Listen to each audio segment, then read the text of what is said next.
প্রায় ৪৫ বছর পর কোনো রাষ্ট্রপ্রধানের সঙ্গে জাতিসংঘ সফরে যাচ্ছেন ক্ষমতার বাইরে থাকা রাজনীতিবিদরা, যা ঘিরে তৈরি হয়েছে কৌতূহল, নানা প্রশ্ন। বিরল এই সফরের উদ্দেশ্য নিয়ে রয়েছে নানা রহস্য। যুক্তরাষ্ট্র সফরে প্রধান উপদেষ্টার সঙ্গে যাচ্ছেন বিএনপির মহাসচিব মির্জা ফখরুল ইসলাম আলমগীর, তারেক রহমানের পররাষ্ট্র বিষয়ক উপদেষ্টা হুমায়ুন কবির, জামায়াতের নায়েবে আমির ডাক্তার সৈয়দ আবদুল্লাহ মোহাম্মদ তাহের এবং এনসিপির সদস্য সচিব আক্তার হোসেন।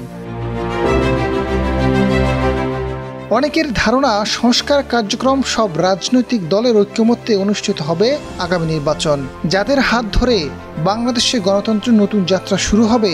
বিশ্ববাসীর সামনে পরিষ্কার ধারণা উপস্থাপন করতেই প্রধান উপদেষ্টার সঙ্গে জাতিসংঘে সফর সঙ্গী ৩ দলের শীর্ষ ৪ নেতা। প্রধান উপদেষ্টা একটি নিরপেক্ষতা দেখানোর চেষ্টা করছেন বলে জানিয়েছেন বিএনপির মহাসচিব। তিনি জানান, প্রবাসীদের সঙ্গে একটি গুরুত্বপূর্ণ মিটিং আছে, সেখানে রাজনীতিবিদদের অংশগ্রহণ চাচ্ছেন প্রধান উপদেষ্টা।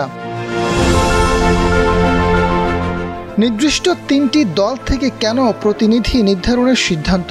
নির্বাচনের আগে অন্য রাজনৈতিক দলগুলোর কাছে ভুল বার্তা দিচ্ছে কিনা এমন প্রশ্ন উঠেছে। তবে রাজনৈতিক নেতারা বলছেন, গণ অভ্যুত্থানের পর দেশ গঠনে রাজনৈতিক শক্তি ঐক্যবদ্ধ রয়েছে। আন্তর্জাতিক মহলে এমন বার্তা দিতে চায় সরকার।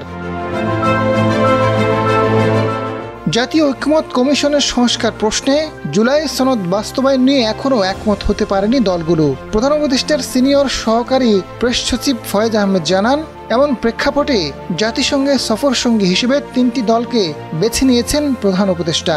দেশের রাজনৈতিক বাস্তবতা বিবেচনায় এমন সিদ্ধান্ত।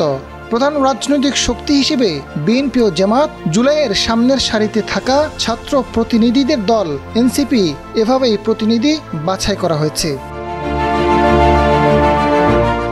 রাজনৈতিক বিশ্লেষকরা বলছেন, এই সফরের নেপথ্যে দৃঢ় রহস্য রয়েছে, যাকে কেন্দ্র করে 3 দলের প্রভাবশালী 4 নেতা যাচ্ছেন যুক্তরাষ্ট্রে।